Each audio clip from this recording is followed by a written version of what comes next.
Hello, everybody, and welcome into my latest live broadcast. Today it's Friday, the 5th of January, 2024. My name is Carey Holzman, and today I've got a really cool gaming PC, a true mini gaming PC that myself and Mara are just absolutely enamored with. But there's some catches, some caveats. We'll talk more about that in today's live review of the Tank 03. We'll get into the manufacturer because there are several. It's one of those products from China that can be white labeled. So AceMagic will be the one here in the US that's promoting it. But if you go to AliExpress, you'll see a couple other companies also offering it. And if you're going to go to AliExpress, do know it's going to take about 3 weeks on average to get the product. And you're pretty much not going to have any support. So if you're self-sufficient, independent, great. If not, maybe stay away from AliExpress purchases. Anyway, price is a little better there than what AceMagic wants for it, except I don't even think AceMagic has it available for sale yet. So we're going to talk about that today. However, I have some catching up to do. I hadn't been to Studio A in a few weeks, so there was some mail waiting for me, and some of that was Christmas cards, holiday cards. And I got this card here that says, Carey, the things that really matter are even more special at Christmas time. Wishing them all for you, your friend, Jack, Anna, and me too, lady. This is from our friend, Jack John Wilson. And thank you so much, Jack, for the holiday card. People that go out of their way to do that, you know, with the old-fashioned pen to paper, sticking it in a good old envelope with a stamp. You know, these days people click a mouse, and even then, most people can't be bothered to even click the thumbs up on a video, right? So to go out of their way for something like that, it's very special, and I appreciate it. And of course, happy holidays to you as well, my friend. This other card here says Noel. And then when we open this up, this says, Carey and family, wishing you all the blessings of the Christmas season. Happy holidays and Happy New Year. This is from David Ice and family. Thank you, David. Happy holidays to you and yours. Sorry on my lateness on getting to these. I didn't even know they were waiting for me over there. This card here is our last Christmas card. This comes from our friend Colin in the UK. And he says, I'm wishing you a season filled with joy and much happiness in the coming year. Merry Christmas from Colin. Again, thank you, Colin. Thank you so much. Colin's been watching this show for many years, and very loyal, dedicated viewer who I appreciate very much. And our good friend Buster, Peter Laycock, sent me a calendar of Edinburgh. So I guess I get to travel vicariously. And Buster mentioned he's thinking about coming out here to Phoenix and wants to know if I'll be able to have some time. Like, heck yeah, I'm give him a tour. And I expect the same when I go to Edinburgh. I expect a tour. So this calendar is pretty neat in that it's black and white, which, you know, gives it a little sense of old-fashioned class. And, well, I stand, where do I need to stand? Well, I have no plans to go to Scotland yet. I definitely want to go. This can keep reminding me of what I have to look forward to as the year marches on. Look at that. Now, these are not pictures Peter took. This just looks like a professional calendar, best I can tell. There was no message with it, so I just have to assume it's just a regular calendar that was purchased there. And you know, we had our good friend that was making the calendars and such that passed away, and of course, he's sorely missed. But this calendar, very unique, and again, very thoughtful. I seemingly never know what day of the week it is. I have to look at the calendar over here, my digital one, to figure out what today is. So maybe this will keep me on track. So thank you, Buster, and thank you, David, and Jack, and Colin. They're very thoughtful. I appreciate you guys very much. Also, want to say thanks to everybody who has contributed waiting for the show to start here in the super chat. So let me give a shout out to these generous folks here. We've got a couple new members. First of all, Gregory Haffen has become a member after watching for 10 years. He's become a member. Woohoo! Thank you, Gregory. And he's going to be building a computer or two. So we'll look forward to seeing how he progresses with those. Terry, also a new member here. Welcome in, Terry. And of course, welcome into the membership, Gregory. Happy to have you both here. Garfield Rupe contributes $2 in Super Chat. Says, thank you, Uncle Carey, for all you do. Thank you, Garfield. There's our friend Buster. Peter Laycock contributes 10 pounds. He says, good evening, Carey and Marlena, and everyone in the chat. All the best from Bonnie, Scotland, where the temperature in Edinburgh is 35 degrees Fahrenheit, which is 1.6 degrees Celsius. Whew. That is just a little above freezing. Randolph Slavin with a 10-pound contribution. Slavin? I think it's Slavin. Thank you, Randolph. And Planet Cryos with a $10 super chat says, hello all, this is the mini PC I told you to check out. Glad you got to review. Hope it's a good one, or I might feel bad. I wish I could have got it myself. Yeah, but you got the little Samsung G40 I wanted to review. So looking forward to your video review on that. Lowest I've seen it was at $375 for the 4 terabyte. I know looking at Camel, at some point, briefly, it was at $319. I just feel like anything over $350 is a little too much for it. But when you do your review of it, maybe I'll change my mind. This unit was purchased, by the way. I went to AliExpress and I bought it using the funds that come in from your super chats and your memberships. The YouTube money is almost, it's so insignificant now. It was interesting. I was watching the 8-bit guy. He was talking how his revenue went down 80%, 80%, and how he's like, I might have to abandon the channel and, go get a regular job. And it's like, okay, yeah, we're all feeling it. We're all feeling the crunch. So just so you see what's happening with your contributions, I still don't own a Tesla.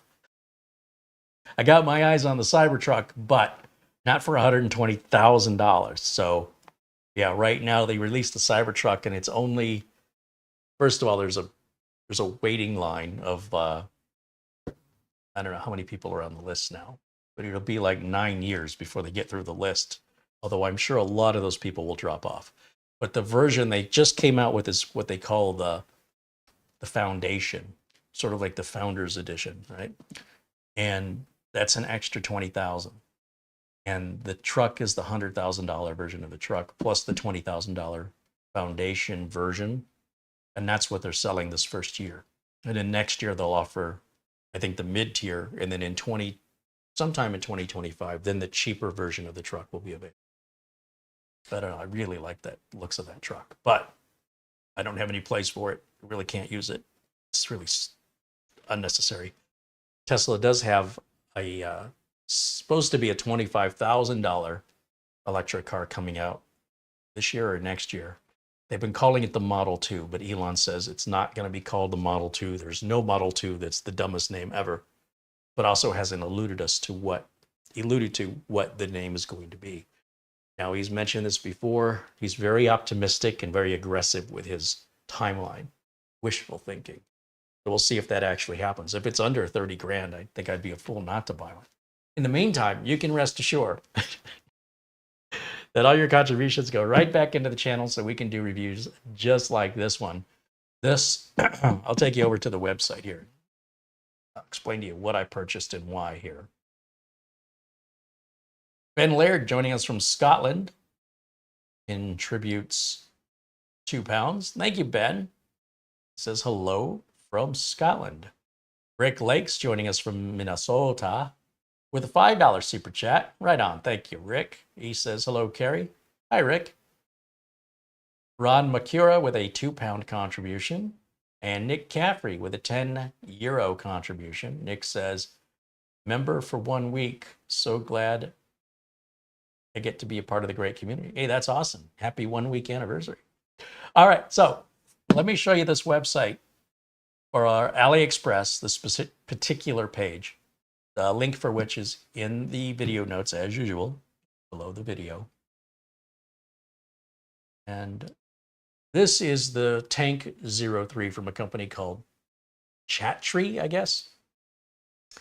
And they sell it with a couple of different versions. There's a 12700H Intel with a 3070 mobile graphics NVIDIA card. And then they have the i9 12900H with the built-in NVIDIA GeForce RTX 3080 with 16 gigs of RAM. Again, these are the mobile versions of the chips. So look, I'm not going to order something all the way from China to save $150. I'm going to spend the extra 150. It'd be all in. So I went ahead and got the 12900H with the 3080. I think 16 gigs of RAM, because I can put my own RAM and storage. So I probably went low to the, the lowest point here. I think, and you can see my total was 1385.06. It took about 3 weeks to arrive, and I have ordered from Chatreey. I've had a couple of Chatreey-based computers, and they've been fine. But again, I don't know what we would do for support, and warranty would probably be difficult. So this is a little bit of a risk in that sense. Now, AceMagic offers the same thing. Again, it's still called the Tank 03. In fact, if you look at AliExpress and we just type in, let's see, AliExpress, we just type in Chatreey just to see what models they sell, you'll see, oh, why did I type AliExpress in AliExpress? I can break AliExpress by doing that. Never type Google into Google. Break the internet. It's a joke. Okay, let's go back and see the Chatreey machines. And you'll see a lot of them are similar to AceMagician, AceMagic, Camrui. And so we have this one, which I have yet to review. That was the original mini gaming PC that I purchased with like a 2080, I think that has. Still haven't reviewed it. It's still sitting on the to be reviewed shelf. And then if you look through, some of the model numbers match. Like AM02 is an AceMagic model. The T9, I believe, is an AceMagic model. They have like a TK11, TK12. And then I also went ahead and ordered one of these. This just, I find intriguing. It doesn't look like it's anything special under the hood. A 7840HS. But the exterior, the aesthetics of it, just wow me. So I can't wait to see what one of these looks like in person. And hopefully, within about a week and a half, I hope I'll have that. Maybe 2 weeks. Kind of depends on what the shipping situation is. But I just really like the looks of it. I'm not that blown away by the build quality or parts that are in there. It doesn't seem like it's anything special from other offerings, but it's very unique looking, and I'm just blown away by it. And they do have this in a white version as well. So that'll be coming up, and that'll be another one from Chatreey, because I've had some very good luck with Chatreey. No bad luck, I should say. And the prices are better than AceMagic. So the other company that makes this would be AOO Star. I don't know how to pronounce them. We had their little mini PC that had the 2 drives that built in, like a built-in NAS. AOO Star. So this is another one, this little cyberpunk machine, where there are like 3 or 4 different brand names being stuck to it. And I think the one we ordered is from a company called SZBox. So if I type in SZBox up here, let's do a search. And if we scroll through, I'm sure that cyberpunk PC is somewhere in here. So it is a little risky ordering from AliExpress. Once again, you can send things back if you don't like them within a certain period. They do take returns, but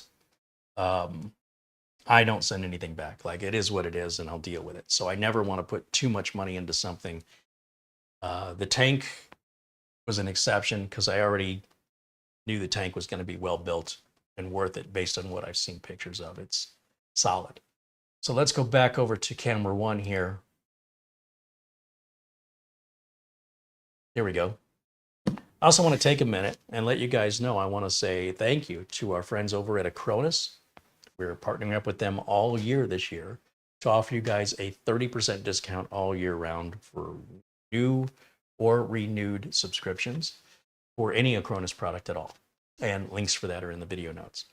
Also, a shout out to our good friend Corey Fruitman over at Instant House Call. We're going to talk more about Instant House Call in the weeks and, I don't know, a couple months ahead. And remind you guys, if you're looking for remote software, it's very inexpensive, very versatile. Corey's a great person to work with. You're not working with some big mega corporation that's going to send you boilerplate responses. And we have requests for improvement to the product or features added to the product. It goes right to the manufacturer, right to Corey, where he can evaluate and potentially implement those changes. And if you have any issues, Corey wants to know about them so he can improve his product. So we'll talk a bit about that in the weeks ahead, days and weeks ahead. And again, if you want to check it out ahead of time, Acronis and Instant House Call all have free trials. Instant House Call, I think, is a 15-day free trial. Acronis is a 30-day free trial. And then if you like them, do we have a discount for Instant House Call? I got to look. We do? What's the discount? So 15% off. We have a coupon code? We have a special link? So you have to... Oh, you send a message to Corey? There you go. Smaller company, so he doesn't have the infrastructure of, web developers and whatnot. So do read the video notes for the details, but you can save 15% on Instant House Call. You can save 30% on Acronis. We're going to try and keep these deals, well, with Acronis all year round. I'm working with Instant House Call to see if we can keep that deal all year round as well. All right. So with the business out of the way, let's get to the review. So as you can see, pretty large box. It's pretty heavy too. We open it up. This is what we see. No excessive packaging. Now I did take this out of the box, update it, and run it through some tests because I wanted to make sure, when I did my live videos, smoke wasn't going to pour out of it. Getting this out of the box can be a little bit of a challenge. So I think what I'll do is I'll just flip the box upside down, let gravity do the work. And then inside, basically, we have still quite heavy. Obviously, there's going to be a big power supply in there. Something like this is going to be pretty power hungry compared to other mini PCs due to the graphics card. So inside of here, we've got this big foam piece here, which I much prefer to that corrugated board we've seen, like with liquid coolers and whatnot. And then down at the bottom, pull this piece out, and this is another little box of parts here. Now, obviously, there's not going to be a VESA mount. You're not going to be mounting this to the back of a computer. But look at the size of this power brick. It's as big as my face. So I took a silver Sharpie and wrote Tanko 3 on it because I don't want to mix it up with any other, because it still has your standard barrel power connector. You get a standard PC power cord. I like that it's a standard PC power cord. You get a really nice braided HDMI cable here, which I won't use, but hey, it's nice they threw it in. And finally, we have some documentation. All right, now you can see what I paid for this, right? I showed you the website. It's about, I think it was right around $1,400 when it was all said and done. And if you compare that to a gaming PC for $1,400, like a traditional mid-tower gaming PC, I'll let you decide if you think it's a value or not, because there is some benefit to its compactness. Also some benefit to its unique aesthetic, which I much prefer to just adding RGB lights to a case, right? You take a computer case and you put RGB lights on it. It's just a computer case with RGB lights. This is a fully customized computer case here. Unlike anything I've ever seen before, likely unlike anything you've ever seen before. Let me bring it up to the camera, give you a nice big close up here. Now this dial gives us 3 modes, and this tank will light up in blue, green, I think, or red. So you're going to have normal mode, efficient mode, low power efficient mode, and then performance mode. Performance mode obviously is going to turn it red. I think blue is normal and green is efficient. It's beast mode. We call it beast mode, not performance mode. Now, if you look around the sides here, it says Tank 03, come around the back. We got this big vent. We've got a lot of USB, a couple HDMIs, a couple Ethernet ports, a display port, and a Kensington lock. And as it says Tank 03 on that side, it says Tank 03 on this side. And if you look, if you've got a sharp eye, you will see these little latches here. If I lift this latch up or down, which way does it go? It goes up, and then the whole piece slides over, right? It's like that, slides and then pulls off.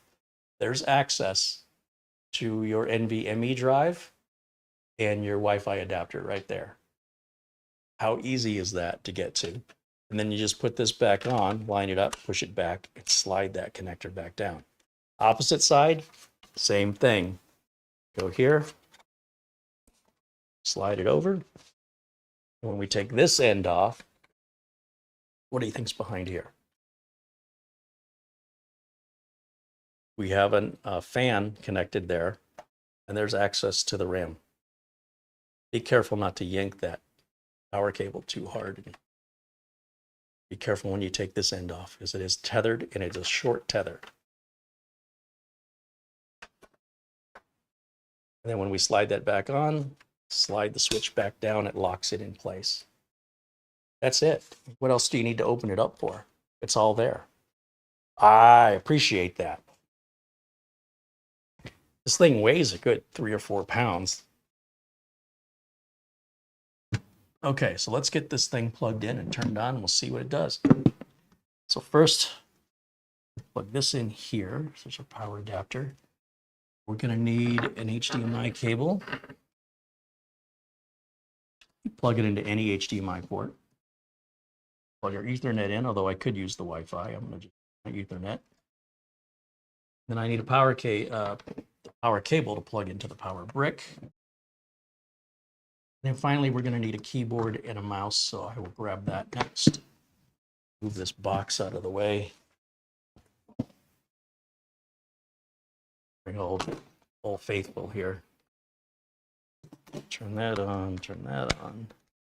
There's our Wi-Fi dongle. We can plug it in the front or the back.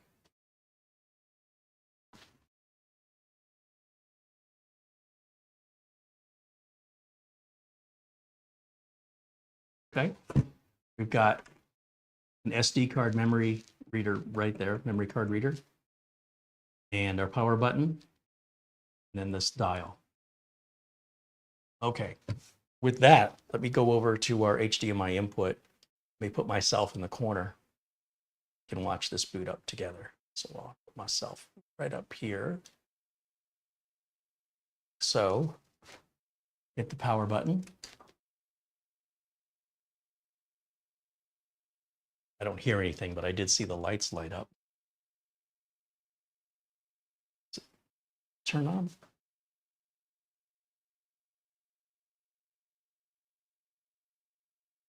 Yeah, there's no fan spinning, so I'm like, what the heck?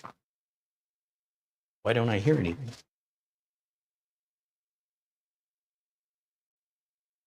Well, we'll find out if fans come on once it warms up. Otherwise, I'm worried that maybe I pulled on that panel too hard and unplugged that cable. We'll find out. As you can see, I've loaded it up with new drivers, my Windows 10 optimizer through Google Chrome on there, and just ran a bunch of tests on this thing just to see. Overall, I think for the price, it's well worth it, especially given not only are you getting really good performance, but you got a very unique looking machine here that's very easily accessible. Let me go full screen on my side so I can see it the way you guys see it at home. Oh, so much better. Yeah, I put the Microsoft PC Manager on there, VLC, just did my normal cleanup on it so it'd be ready for us to play with today. If I go down here to the start menu, right click and go to system, see the specifications of what I've ordered here. This is a 12th gen 12900H i9 processor from Intel. 16 gigabytes of RAM. And is that DDR4 or DDR5? I'll tell you here in a minute. We've got Windows 11 Pro 22H2, so I haven't gotten a 23H2 update yet. Let's go back over here, and let's go to Windows Update and just check that. Start settings, see if it offers me 23H2 yet. Install all for whatever this was sitting in the background.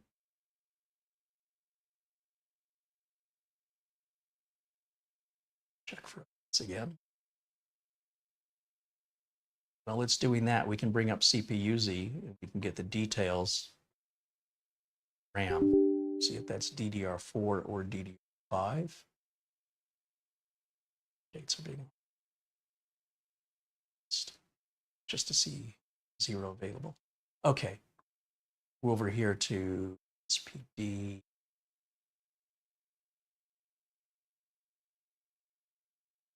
Looks like a 5 from where I'm standing. Let me walk up closer. My eyes aren't getting any younger. Yeah, that's DDR5 Samsung branded RAM. Of course, my plan will be to replace the NVMe drive with something bigger and faster, and to replace the RAM with twice or 4 times as much. Not really too concerned about the speed.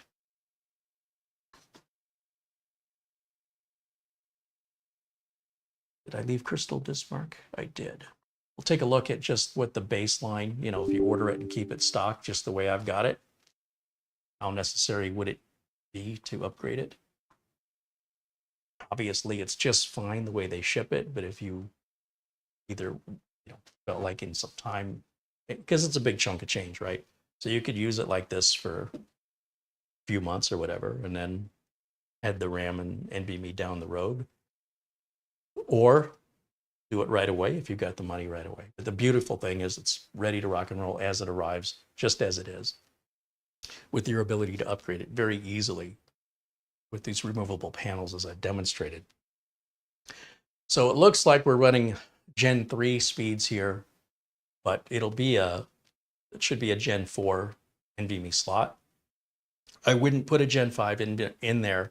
First of all, I'm sure it's not Gen 5, but even if it were, it would run way too hot. There's not, in my opinion, not good enough cooling for a Gen 5. So even if it could take it, I wouldn't use a Gen 5. But with like the Fangjing 4 terabyte or 2 terabyte drive, that's Gen 4, that'd be a nice, inexpensive upgrade for this. Or even, Samsung 980 Pro or the Samsung 990, if you've got more bucks to spare, be a nicer upgrade with regards to, getting the Samsung Magician software and all the features that comes with. So let's take a look here at what you guys think.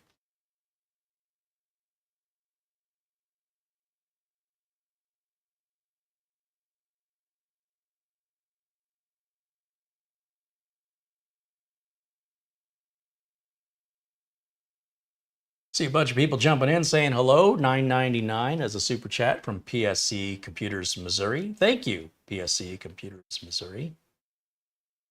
Joshua says it's a tiny Next computer. Yeah, remember Next? Paul Garrett says, good Saturday morning from Australia, my friends. Hey, thank you, Paul. Good day. Good day. Steve McCure says it's a Borg cube. Resistance is futile. JRK Soldier said this is just a laptop in a mini case, nothing special. Wow. Wow. Talk about seeing the glass half empty. So no, it's nothing at all like a laptop in the sense that we don't have a screen, we don't have a keyboard, we don't have a mouse or a trackpad, We don't have a battery. Anytime you're looking at anything portable, right? So if you're looking at a tablet or a mini PC, they're going to be using, and I know this might be a shocker, so, make sure you're sitting down, mobile parts. So what else uses mobile parts? Laptops. So to suggest that because something, it's like looking at a helicopter and, well, that's just a Chevy engine mounted vertically or whatever. I mean, it's just silliness. So clearly, there are laptops that will use very similar mobile parts. However, you will be paying for a screen, right? A monitor, speakers, keyboard, trackpad, battery. This doesn't have any of that. Very different. But to each their own. Some people, when they hear opportunity knocking, they complain about the noise. All right.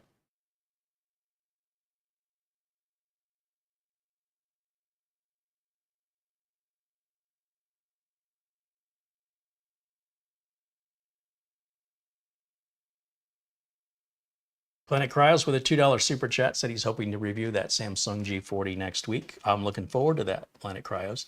Douglas Burchell renews his membership. He says, what a great day to be a member for 6 months. Thanks for all the joy and knowledge you provide. Right on. Thank you, Douglas.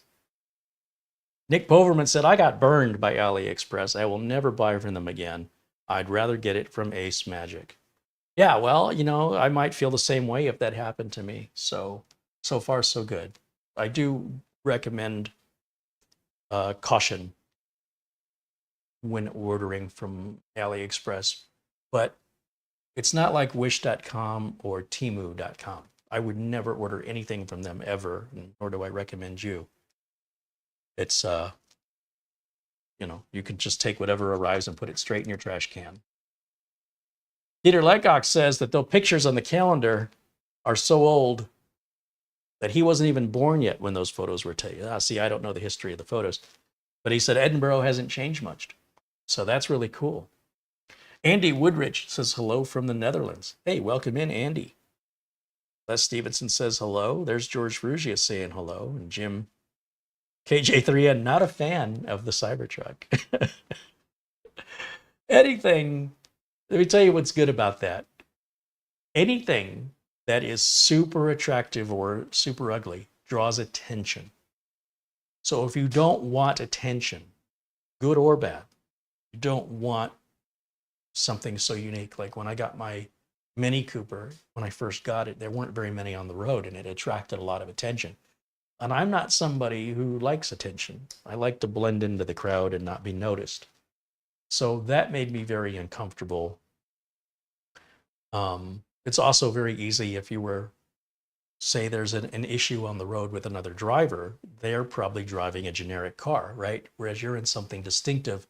So if days or weeks later, some random car starts coming at you for no apparent reason, it could be that person you had a conflict with days or weeks later that remembers your car, but you don't remember their car because it's, an F-150 or something everybody else drives. So that's the downside. The upside is if you wanted to advertise a business, let's say I wanted to advertise my YouTube channel, people are looking at that Cybertruck because it's so unusual, ugly or not, it catches people's eye. That's one of the first things you want for advertising. So it'd be a great little mobile advertisement for the channel or for my business if I wanted to go that route. However, I can't afford it anyway. So I don't think it's ugly at all. I think it reminds me of, well, keep in mind, I was a teenager in the 1980s. So a lot of my life is influenced from that decade. And it reminds me of something from the 1980s. It's distinctive and it's sort of the way we saw the future back then. And yeah, I mean, to each his own, right? Beauty's in the eye of the beholder. I'll be very curious how many people that reserved it are going to end up canceling it. Because obviously it was supposed to be a $39,000 truck, which is now starting at $60,000. And, this is what happens, right? Elon predicts what it's going to cost. He's always very optimistic and very aggressive with release dates and pricing. And then there's the reality. And he tries to get it as close to the release date, as close to the pricing as he can get it. And for right now, it's just for the wealthy people, but eventually they will have the basic edition. I'm not going to spend 60 grand for a car. I don't have it. But certainly the price will eventually come down.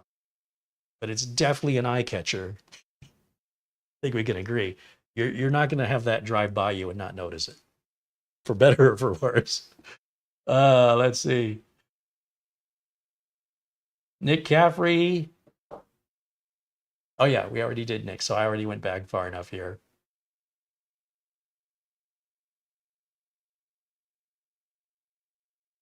ESC Computer says, Carey, have a great weekend, brother. Hey, thank you. You too, my friend.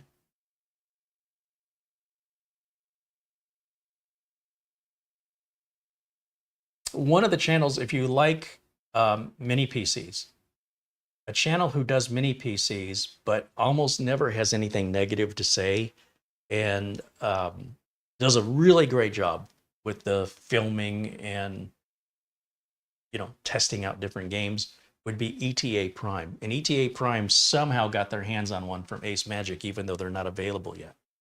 A little jealous of that, quite honestly. But the one thing, if I had a complaint about ETA Prime, is, when he's reviewing the machines, he's not very critical of them, in my opinion. When the AceMagic showed up with a virus on it, he never even mentioned anything about it. When a machine is lacking, he just kind of, if I was a manufacturer and I was going to send, if I had one of these to send out, I would send it to him, because he's not going to be too critical of it. But he does a great job. I don't mean that as an insult. That's just his style is different than mine. I come from a technical background, and so I want to look at this from a technical side of things. And that was the only review I saw that was decent. There's only like a couple of channels that have this. So I just wanted to come at it from a technician's point of view, which nobody, as far as I know, no technicians have looked at this yet. And I wanted to bring you guys, my audience, I wanted to bring you some unique content that's not just everywhere like some other machines are, right? So that was my motivation behind buying it. I'm not a gamer, so I don't have much use for the gaming capabilities of it. However, Mara's been drooling, Camera Girl's been drooling over it, and she's a gamer. She wants to game on it. So I told her she had to wait until the review's over, and then she can throw on her games. But we might go ahead and upgrade the RAM and storage first. I don't know how much storage is going to be able to load her games on, because I think we have a gig here. What's the size? Yeah, we have a gig of storage. And then with regard to those Ethernet ports, let's go to the device manager. Let's see if those are 1 gig or 2.5.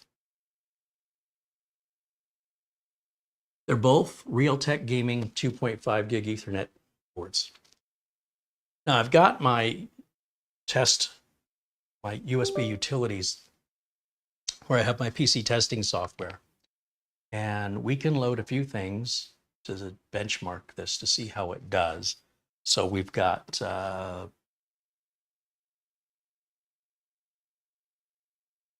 PC testing here. Heaven Benchmark's very, very old. I'm not sure it's worthy of running that. We have 3D Mark 2016.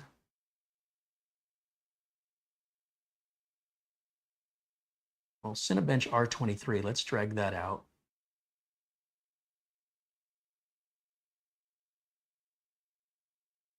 And let's go ahead and drag out the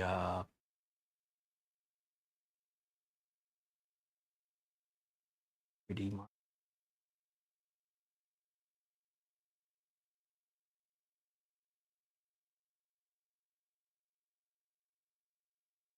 Well, I wonder if this will load.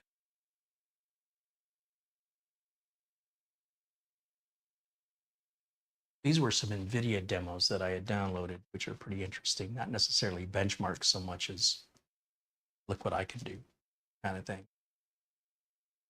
So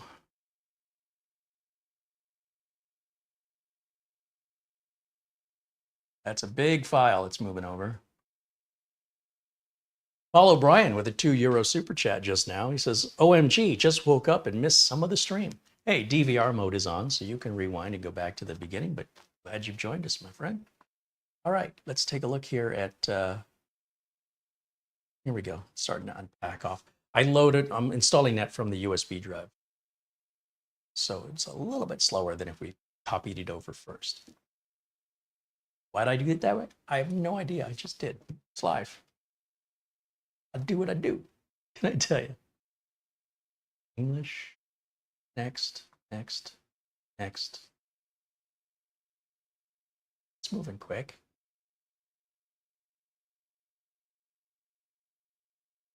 I'm still not hearing any fans.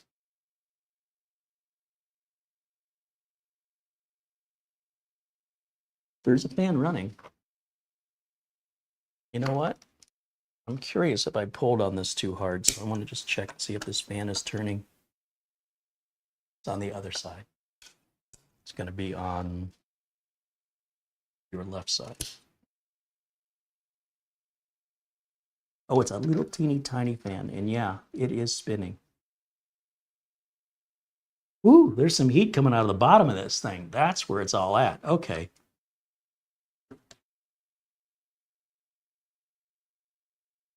That correctly.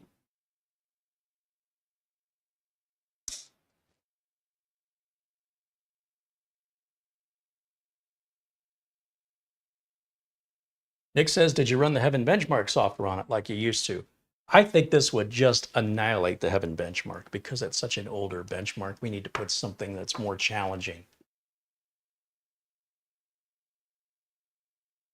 Jim says you're not going to blend in with something as ugly as a Cybertruck. Well, that's what I was saying, Jim. That's exactly what I'm saying.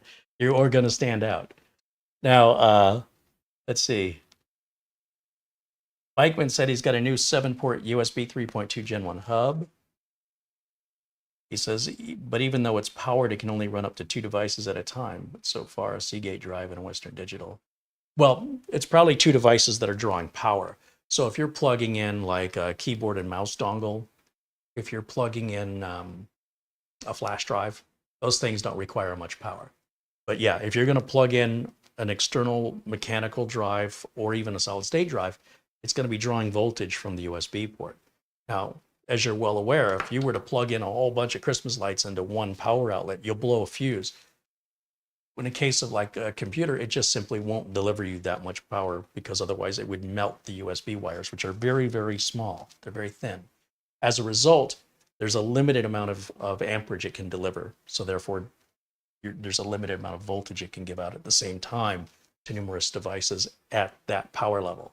So bear that in mind. Just because you have 7 ports and only 2 work doesn't mean the other 5 don't work. It doesn't mean you can only plug in 2 devices at the same time.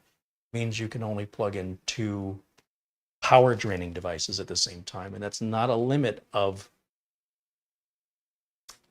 well, I suppose it is kind of a limit of the hub, because if it's a powered hub, one would think you could use all 7 and it would deliver power to all 7. However, I've never tried that before, but I suspect maybe you bought an inexpensive one and that there may have been more expensive options, and that may be the price difference. I'm just guessing.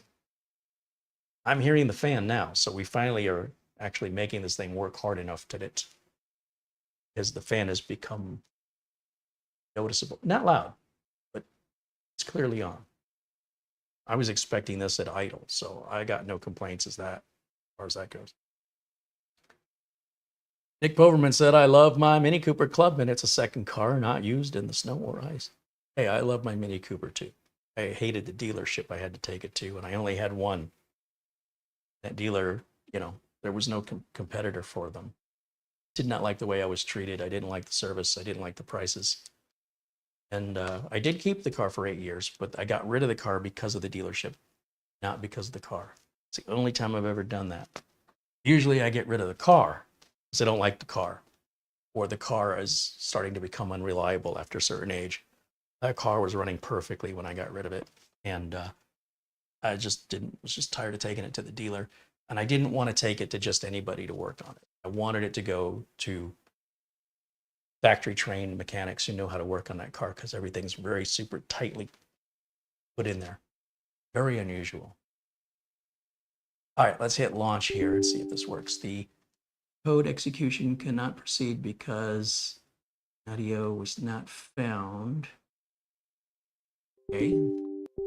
Had problems with these before. Video demos sometimes require some prerequisites, and I can't remember what they are. Like it needed framework, or it needed some DirectX update or something to. Let's try the superposition here. See if we can get that loaded up. Yes. Accept. It's fine.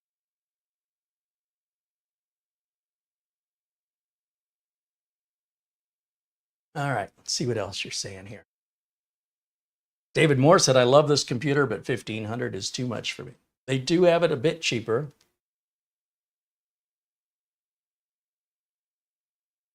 You get it with the 12700. It's a couple $100 less. You pick it up for about 1100, 1200. Mark Jones says, all the best, Carey, and everyone for 2024. Hey, thank you. Back at you, my friend. Thank you, Mark. New Tesla looks like the chassis was designed on a Commodore VIC-20. That's what Starshine says. I kind of agree. Kind of agree with that. I don't think that's a bad thing, but hey, you know, to each their own. Let's see. Greg M says, a review requires using a device for a month or two and pointing out any issues with the device. Well, I would say a proper review, in my opinion, as a technician, isn't running benchmark software. And it isn't your typical review you see here on YouTube, but it's living with the device, using it as as your everyday computer. Benchmark, performance, fun. And I've emphasized that, even back when I did the NUC. Remember the very first time when the NUC first came out from Intel, back in April of 2013, we built one. And I said I would be every year giving you an update on that. And I did that for a few years. 10 years later, the thing was still running great and needed to be replaced just because it was getting pretty bogged down. It was being used for remote work and had responsibilities it never had to do before. And so the person using it needed more and more resources. So while the machine was still operating just fine and I never had any problems with it, it needed to be replaced because we needed something with more power. Any event, the way it was built, the RAM, the storage, all of that stayed. Still to this day, still have the machine. It still works perfectly. It's still an i3 from 10 years ago, but I guess it's 11 years ago. And it's still got the same components. Nothing's been swapped out. Nothing's been repaired. It's just a good little computer. And I think at the end of the day, the problem with reviews that do that is by the time you can say for certain, hey, this thing's been great, for 11 years, it's no longer relevant. Even if you say, hey, it's been great for the last year, it may no longer be so. The technology is moving so fast that to wait, and I mentioned this back in April of 2013, I said, so what we're going to get out of this is to determine the manufacturer. So if this machine is actually a pleasure to have, and it's no longer available in the years ahead, then we should come to expect that from whatever replaces it from, in this case, the Intel. Oh.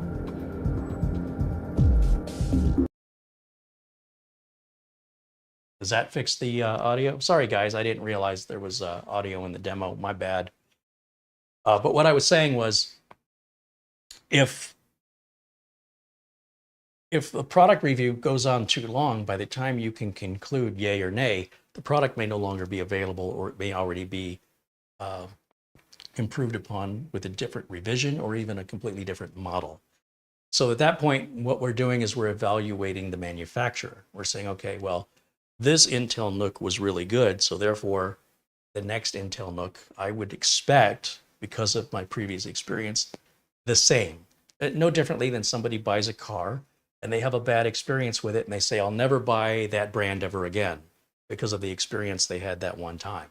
In much the same way, these reviews, even when you do it that way, can be inaccurate because there's no telling the management of the company in what direction they shift and change to different suppliers or cost-cutting measures where they were once making good products and now they're not good, or the other way around. So we're kind of doing ourselves a disservice if we establish, let's say, go to a restaurant and you have a meal and you don't like the meal, you don't like the service. Well, that depends on what day you went, right? And who was working, who was cooking, who was your server. You'd have to go there about 3 times, in my opinion, to establish what's the norm. Is the norm bad service and bad food? Or did you just go on a bad day? In much the same way, you can get a bad unit, you can get a good unit. And so the review is really for the specific one you have. So even though they're all built by basically robotics and they should all be the same, they're all going to be a little different. Every CPU silicon is slightly different. And I don't know. So reviews are, they're not really any guarantee. They're just one person's experience they're sharing with you. And sometimes the person's at fault. They don't know what they're doing, or their expectations are thrown way out of whack, and they don't know that. So I've seen plenty of that on YouTube. Sometimes their expectations are very low and they're very easily impressed. Mara, for example, liked this before I so much as turned it on. She was already in love with it. Her mind was made up. Now, granted, if she had to live with it and it was giving her problems, she'd change her mind. But I have to tell you, if you go into something positively, you're less likely going to be critical of it, unless it's really, really bad. So in other words, like, let's say I like that Cybertruck, right? I like it. Jim, KJ3N, doesn't like it. If we each got one, who do you think would complain about problems that the other one says they don't have? And that's just attitude. You like something, you like it. You don't like something, you don't like it. It's not right, it's not wrong. And so when we look at all these reviews, you've got to understand that even if you read Consumer Reports, my experience with products that they say are great, my experience is I would never own that product, and I don't know how Consumer Reports came to that conclusion, right? So it doesn't make them wrong, it doesn't make me wrong, it's just we had 2 very different experiences. So the best we can do on these reviews is share our experience. But there's really no better experience than yours personally. If you're interested in something and you want to know, would I like this? The only true way you're going to know isn't going to be from anything on the internet. The only way you're truly going to know is to own it and experience it yourself. I can't tell you what you like, what you don't like, or which product you're going to get, or how you're going to use it, or what your expectations are, and whether or not they're going to be met. Only you know all of this. So I strongly encourage you, if you're interested in anything you see me review, try it for yourself. Don't take my word, even if I say I don't like it. I mean, unless there's some serious issues that you agree with that you don't want to mess with. But if it's just a personal preference that I have, don't let my personal preferences influence your buying habits. I'm not here to sell anything to you at this point. I just want to introduce you to it. I want you to see it. I want you to know where you can buy one. I don't have any affiliation with AliExpress. I don't make any commission if you buy one or you don't. I'm buying this for content to introduce it to you.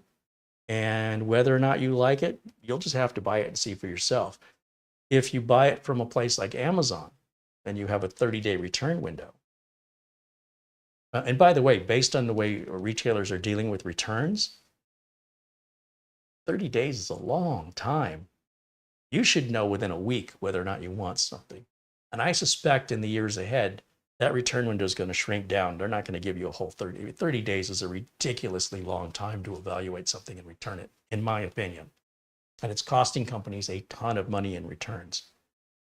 So while they have such a generous 30-day return policy, like it's unlikely going to go to 60 or 90 days. It's likely in the future going to go down. In my opinion, that's going to shrink down. And you'll say, gee, I remember a few, a couple years ago, it used to be a 30-day return policy. Wish they still had that today. Well, they do have it today. And I strongly recommend you take advantage of it when you want to evaluate something you're not quite sure of. If you like it, you keep it. If you don't like it, you send it back. The returns on Amazon, if you're a Prime customer, returns are free. And then what I would encourage you to do is then leave a comment. If I have a review of a product that you've tested, share your experience with us, good or bad. I'd love to hear what you liked or what you didn't like. And did you end up keeping it or did you end up sending it back? So between my review and then your feedback, and the more people do that, the more there's going to be sort of a consensus, right? More data will be collected. And somebody else coming and looking at that can say, seems like most people like it even though Carey didn't, or most people don't like it even though Carey did, or everybody seems to like this and nobody dislikes it, right? That might give you a little more incentive to buy or to not buy just based on more data points from different perspectives, different angles, different views. So something to keep in mind. So that finish there at 23,328, I don't know if that's good or bad, quite honestly. I don't normally run that benchmark. However, I do run the other benchmark here. Start next. Let's get out of this. What's that? Close this. Oh, I got to use the right mouse. That's probably why. All right, let's go to, what's this? 3D bar.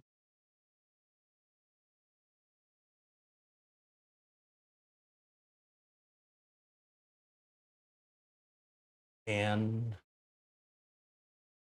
every time I move the camera, it's like a window wants to open there. Block your view. The fan is completely silent again. So it just kind of cranked up a bit while it was running that benchmark, and it wasn't very loud at all.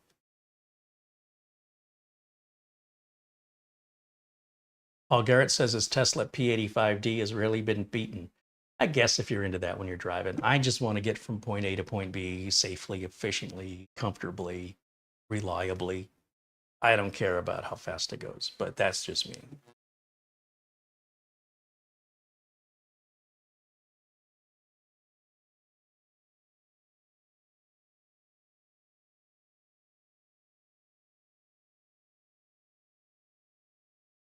Douglas Burchell said, per my 6-month membership, I have had my his AWOW mini PC now for 6 months, and it's been running great the whole time.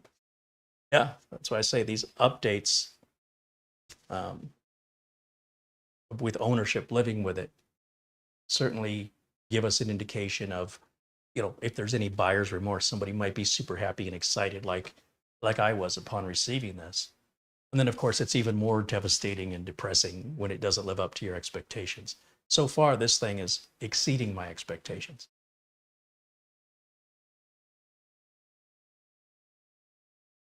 Maurice wants to know if they sell this on Amazon. I don't believe it's available for sale yet in the USA. Like AceMagic has it on their website, but says it's not yet available. The only place I'm aware of that you can buy this right now today is AliExpress. It will eventually be on Amazon, but it might be a few months. Might even not be till the summertime. It kind of depends on how they ramp up manufacturing and distribution, or it could be next week. I don't know what's going on. So yeah, it's not on Amazon.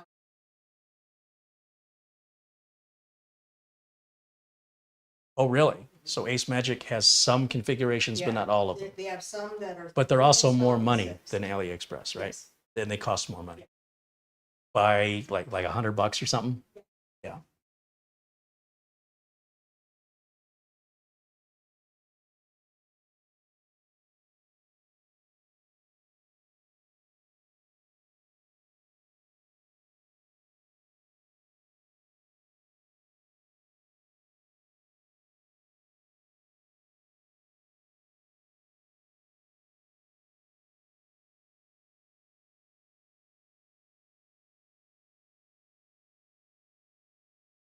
Greg M said he wouldn't spend $1,800 on an AliExpress. I didn't spend $1,800. I never said I spent that. What I spent 14 and some change, right? It's like 1436, I think, is what I spent. Less than that. It's about $1,400, which to me is a big step away from 1,800. But hey, it's not for everybody. And I wouldn't suggest that it was. I'm just here to introduce the product. I'm not trying to sell it to you. If you like it, you like it. If you don't like it, you don't like it. Either way, it's fine and acceptable and expected. Some of you are going to love it. Some of you are going to hate it. Some of you are going to think that's exactly what you need. And some of you are like, that's the last thing I need. So, that's the beauty of being an individual and having our freedoms and our personalities and our values.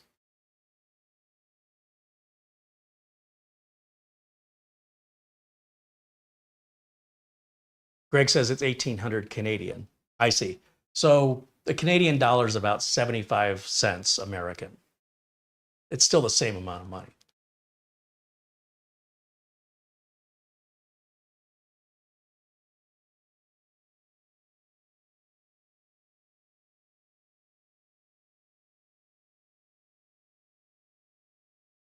Starshine says, are you going to try and game on it? Me personally, no. But Mara, absolutely. So World of Warcraft, which is nothing graphically. Star Wars, The Old Republic. Are there any more modern games you play? Rift and Terra? Those are still pretty old. They're not that old?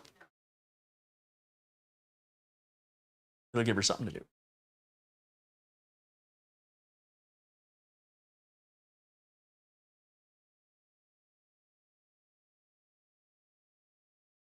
So there's, over 1 million games out there. I think it's a fruitless and pointless endeavor to install a game on here and run it because, quite frankly, most of you, we don't have that big of an audience where most of you are going to be like, oh, I play that game. Most of you aren't going to be playing this game, whatever game it is I choose.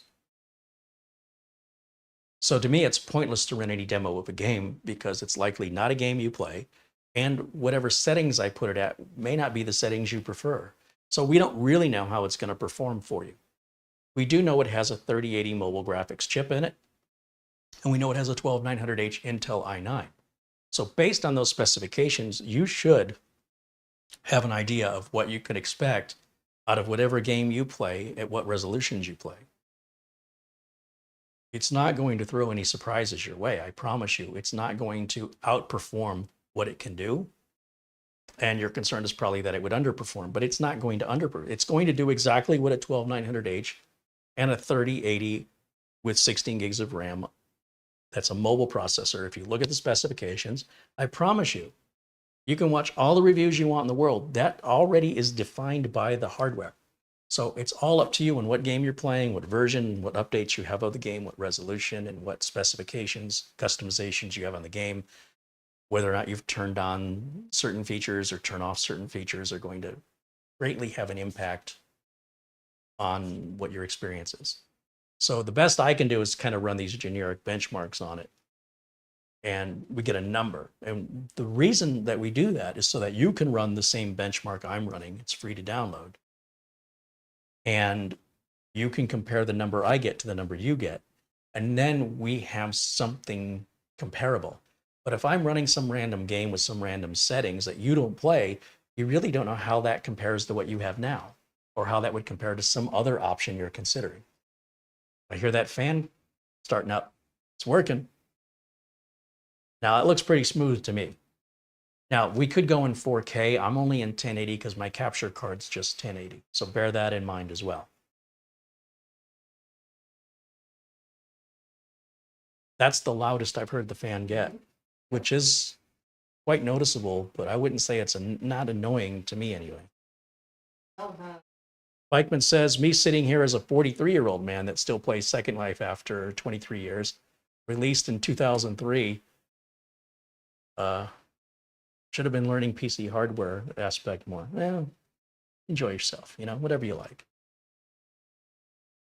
Hortot says, I'll catch the live stream later. He's going to do a break and rotor replacement job to earn some money. Hey, go earn that money, Mortot. You can absolutely watch this video playback later. Thanks for hanging out with us, my friend.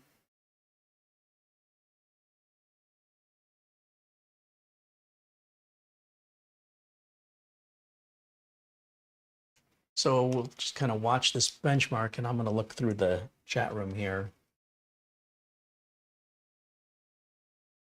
At some point, you might need to file or Oh yeah, well, we can certainly do that. I mean, we've got the little window running in the corner. So if I turn the lights out right now, people should be able to catch that. Yeah, the RGB is not over the top. And I do have it in performance mode, right? Is it red?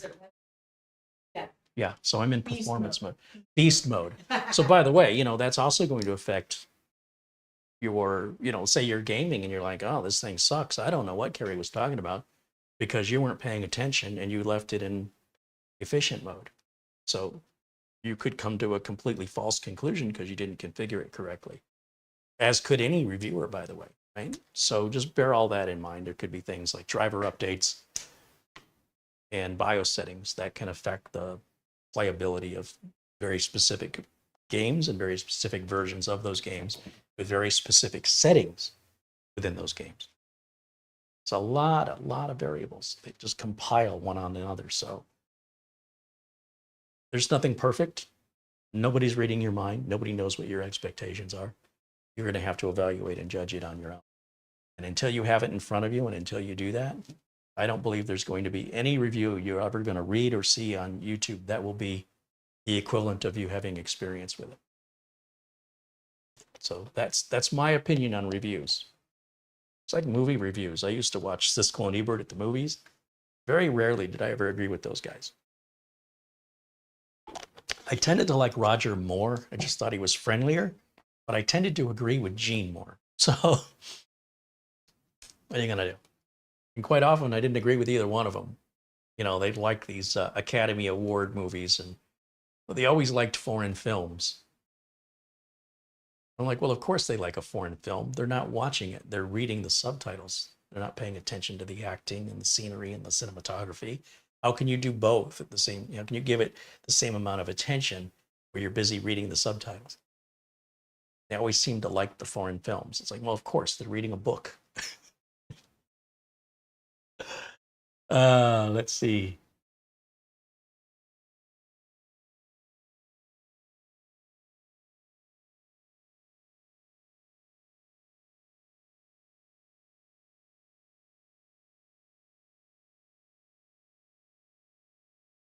What's that?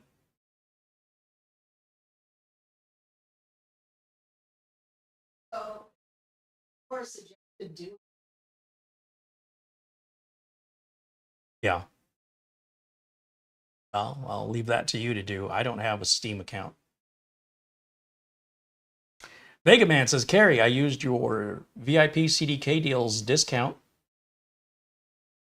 And for Windows 11 home version, went flawlessly. Perfect. Good to hear. Paul Garrett said the cheating's getting out of hand on his favorite game, Battlefield 2042. That's another issue you got to deal with, right? But that has nothing to do with your computer. Jim KJ3N said he's got a poll on his channel looking for some feedback and provides a link. Do check out Jim KJ3N's YouTube channel. He's got some very interesting and very real content, which I appreciate. There's our score. 11,598 is our total there. And again, I can't really tell you how this compares other than to say, like, some of the mini gaming PCs that don't have GPUs will be like in the 3,000 range. So this is, 4 times better than that. And that's just on this TimeSpy benchmark, which I wasn't able to install the updates on. So it's hard to say how accurate that is. However, it's some bit of information. Now, for me personally, I could use this for streaming. I could very easily plug in a USB capture device, hook up my camera to it, and I could run pretty much the same content, only I would only have one video input. Now, if I got an HDMI switcher, then I could plug in multiple devices and manually switch them, like they did in the old days. And I'll have that go into one USB capture card. And then I would still be able to do everything I'm doing just using a little tiny box instead of this giant streamer over here. Well, not that it's giant. Speaking of which, the big build blowout that we did at the end of the year, I just got the rear case fan for it, and I got some fan extension cables because the rear case fan, I need that cable to run all the way to the bottom of the motherboard where the fan hitter is. So I'm going to run it, behind the motherboard. As a result, I haven't seen a fan that comes with a cable that long, so I got some extensions, and I'll put that up on the bench, finish that up, and then I'm thinking I'm going to completely redo this. Well, you guys can't see it. Camera. I'm thinking I'm going to completely redo this, like turn this around the other way so that this piece is down. And then I need to drop this shelf a little lower to get the red and black PC in there and turn this shelf around. See how the lip is up here? It's kind of blocking things. I was on the fence when I built it about, should it go this way or that way? But at the very bottom that you can't see, it's got baskets. And obviously the baskets, you're going to want, to have the tray sink in. So I thought, my OCD said have them all sink in. But having the lip up here is actually, it's kind of blocking the name of the Altair. And it does make getting the streaming computer out difficult because of the lip. So I have to basically take everything off, flip the trays upside down, at least the first two. I could leave the bottom one. The two middle ones are baskets, so those will be left alone. And then kind of drop it down one more notch, I think. And then I should be able to squeeze the red and black big build blowout that we did at the end of the year. Move my capture card into it, the OBS software, start streaming off of it and see how it does. I think it's going to run beautifully, but I'll put this one away off to the side. It'll be a backup. And if I get really disappointed in that day-to-day use of the red and black one with the AMD 7950 X3D, then I'll switch back. Talk about long-term review. That's practical use, using it in the real world for a real job. See how it does. It should be nothing for that machine. It should take like 6%, 5% of the CPU. The rest of the resources will just sit there not being used. That's what I expect. But is that going to be the reality? Only one way to know for sure. The joke I've always liked is that a true nerd, defined, is someone who will argue in debate for 2 hours over the results of a test that would take 2 minutes to complete. Sometimes enough talk, if you really are sincere about your interest in something, the only way you're going to be sure if you're interested or not, right? If you're going to like it or not, is to get your hands on it, have your own experience with your expectations and your demands to see if they're met versus, waiting on mine. You might find mine interesting, but I don't know how much of that applies to your values. So something to keep in mind for any review or any article that you read. Hey, there's Alhaj Tepez joining us. Welcome in. Ray Cutt says hello. Mats Olof from Sweden says negative 19.5 degrees Celsius here in Sweden. Woo! Wow. Mark Gain says the Carey, the drivers for my Canon IP7250 printer won't install. Any ideas how I can force it to work?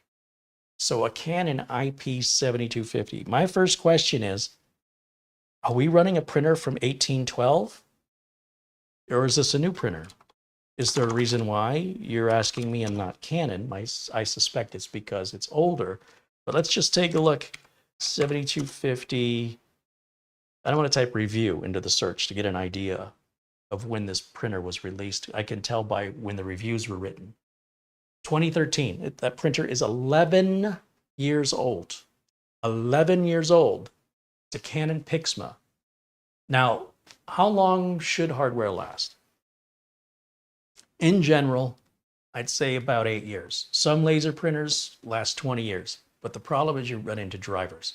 So when the printers were made, it was likely built for Windows 7, I don't know. And the manufacturer doesn't want to pay employees, developers, top dollar to develop drivers for an old printer they sold you over a decade ago they want you to buy a new printer. It's the company will go out of business if they do that indefinitely. They need their employees working on current products and current support for current models. So the answer off the top of my head is you're wasting your time. If you were to call me as a customer and you said, I have a laptop, a printer, whatever, one of the first questions I want to know is, how old is it? Because at a certain point, it's not worth my time. And the longer it takes me to get it done, the more of my time it's going to take, the more it's going to cost you. And then the customer's going to say, well, geez, for that amount of money, I could just go buy a new one. Yeah, and so you should. In fact, it would probably cost you less than to pay somebody. So I'm just trying to look and see if,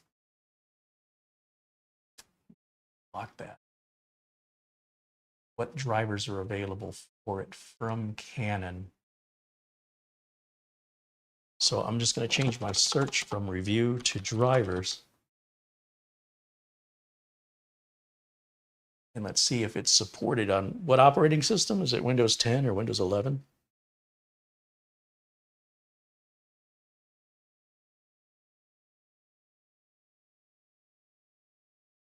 If the printer was working, all right, so let's just say that this is compatible. I'm looking right now to see if it's compatible with which operating systems. Go over here to drivers. So it does show, even though it's 11 years old, it does show it's compatible with Windows 11 and Windows 10 and Windows 8.1 and Windows 7 and Windows Vista. That's how old this printer is. But hey, kudos to the manufacturer for providing drivers for a printer that old. If you're plugging it in, and it looks like the last driver was written 3 years ago, so you're, besides the age, if you're plugging the printer into the USB port and it's not, your computer's not recognizing anything, you have likely a bad USB cable, a bad USB port, or the USB connection within the printer is broken. And we're right back to it's going to cost more to fix if the last is the problem. I would try a different USB cable, a different USB port, and I would try it on a different computer. And if it's exactly the same with a different USB cable and a different computer, I would junk the printer. I would recycle it.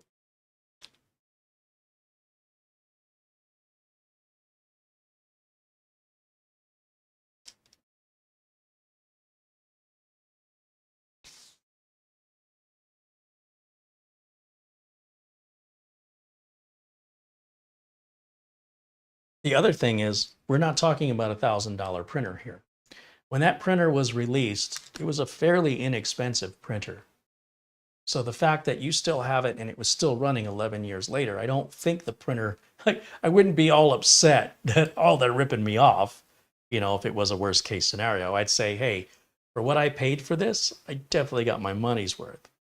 However, I'm saying, you know, in a worst case scenario, I definitely think a different USB cable and using a different computer would be the two main things I would do to determine if it's the printer or it's the computer. And if it is the printer, I'd say you got your money's worth out of it. Not a big deal.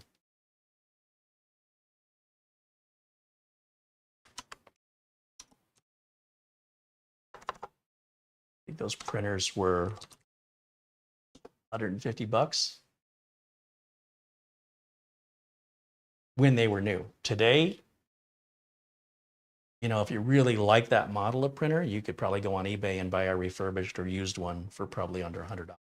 But honestly, I would buy a new printer if I tried a different USB cable and I tried plugging it into a completely different computer and I got the same results, then it's the printer. It's done. That's my perspective on it.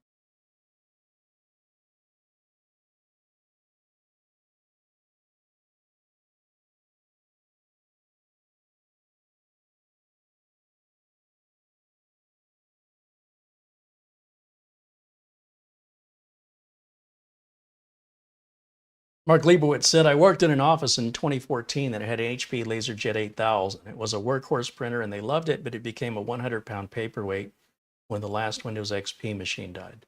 Yeah, people hate that. Like when you have a piece of hardware that's working fine, but the manufacturer no longer provides drivers for it. In this case, um, there are drivers for it, which surprises me. So this is obviously a USB port problem, USB cable problem, or the printer, USB controller in the printer is gone. So let us know if you try those couple of tests out, what the results are.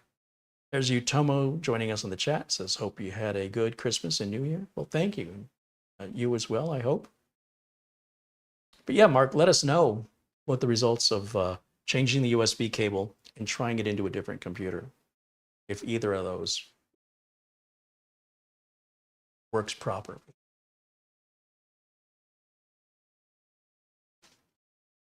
Some people want to keep the same printer because they might have a bunch of cartridges they invested in. They don't want to have to buy, dispose of those. That's often more investment than in the printer itself. That's why I say somebody might choose to go on eBay and just buy a used one. That way they can continue to, not have to dispose of the investment they've got in cartridges. I've had customers request that. I've had customers that liked a really old style HP laser printer they haven't made in years and said, man, I really wish we could get these. And I'm like, hey, I can get them for you if you want them. They're like, how many can you get? I'm like, how many do you want? You just go on eBay. I can buy them all day. So I ended up buying 4 of them off of eBay. One of them arrived cracked, and it's not worth, the weight of them, it's not worth shipping them back. So one of them arrived cracked, and another one was missing a part. So I ended up kind of using one as a donor and made 3 really good ones. And then what did I do with it was a 4th one that was just basically a skeleton. I don't know. I think I took that to Goodwill. No, I have a friend who recycles things and he likes, messing around with stuff. I remember I gave it to him and I'm like, here, you enjoy playing with stuff. Have fun.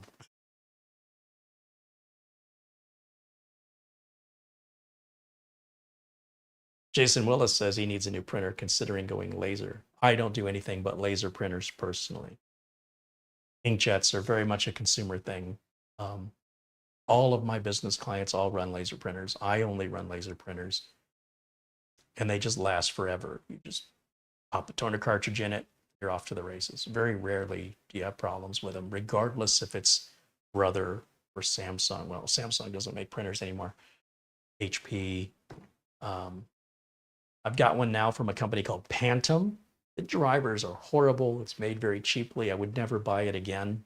So I would stick with a name brand like Epson, Canon, Brother, HP. And I don't think you can go wrong with any laser printer purchase personally. Much, much more reliable, faster printing. They're physically larger and heavier than an inkjet, but that's because they're little tanks, speaking of tanks. David Graham with a $5 super chat says, I buy cheap printers when the ink runs out. Cheaper to buy a new printer than to buy the ink. Again, if you bought a laser printer, you'd probably save money. People that buy these $50 or $80 inkjets think they're saving money. And even regardless if you replace the printer or replace the ink, the second or third time you do that, you've already exceeded the cost of a laser printer. So unless you need color. If you need color, well, you're going to pay for color. I don't know what else to tell you. I run a business. I need to print invoices. They need to be black and white, right? They need to be easy to read. I don't want to worry about running out of one color. I did have a color laser printer, but what a pain in the butt to have to replace 4 ink toner cartridges. They never run out at the same time, right? So I always had to have extras on hand, and sometimes they were hard to get. Certain colors were harder to find than others for this particular model of printer. I think I lived with it for about 2 years, and I had enough. It was physically quite large because you had to have room for 4 different toner cartridges, which is 4 times the amount of maintenance cost. So it went right back to the old-fashioned laser printer, much smaller, more compact, cheaper, more reliable. And The Samsung printer I've got at Studio UI, I've had, geez, it's got to be going on over 10 years. Still has the drivers running fine. It's got a built-in scanner on top.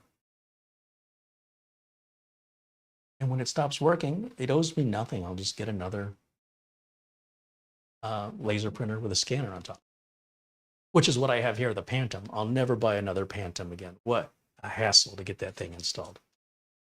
It was really bad. Chinglish, just a really bad translation. So they had different names for things like a LAN cable. They had a different name for it. They called it something else entirely. It's like, what is that? Yeah, instructions were bad. Here, the fan ramping up. What's it doing over there? Downloading updates in the background or something. Something's causing the fan to crank up here. Oh, now it's quieting down.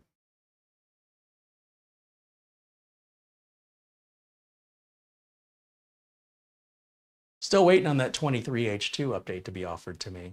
Not quite sure why it hasn't yet, but it will. I could force it if I wanted to, but it's a Windows. Okay. Do you guys have any questions about the unit that maybe I can answer? Maybe I'll know the answer to?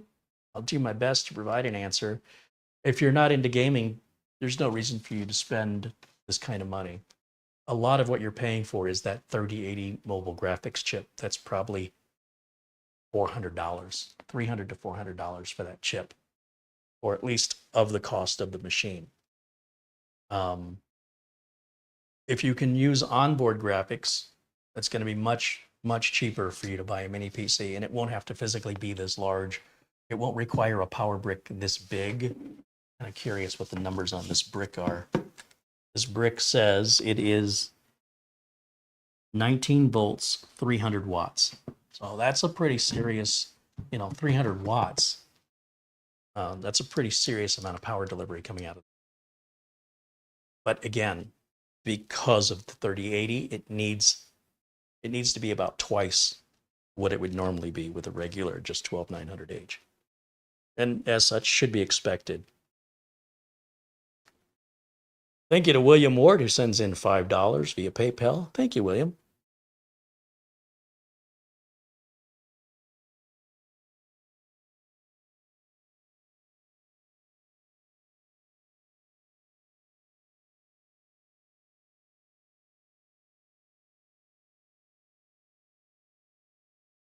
Okay, any other questions, concerns that I can answer for you? If you're having issues like Mark Gaines was mentioning the issue with his printer, we'll do our best to try and help you out, find you a solution. Myself and the community together make a pretty good team in helping most people find solutions or point them to the direction of where the solution may lie on the web. So don't be shy if you're struggling with something. Give it a shot. You have a whole community here eager to help one another.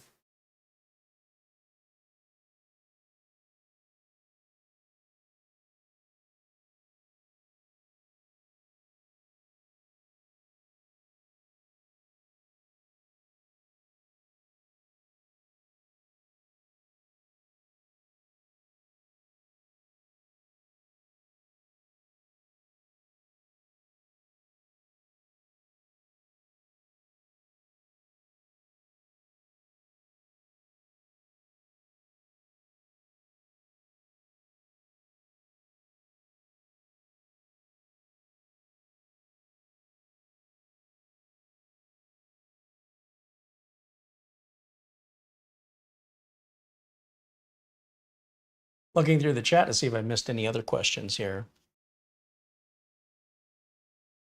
Or any other updates from Mark Gaines on my suggestions there.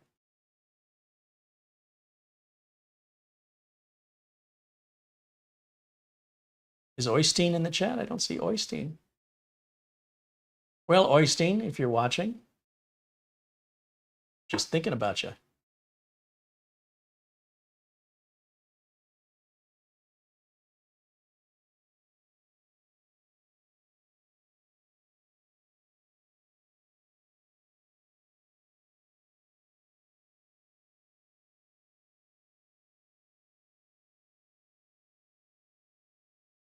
Andy Kane says, any updates on the HP computer diagnostic? That is still being saved. The computer is sitting on the floor here in front of me, and I'm waiting till I have an opportunity to revisit it. But in the meantime, still waiting for other suggestions to come in.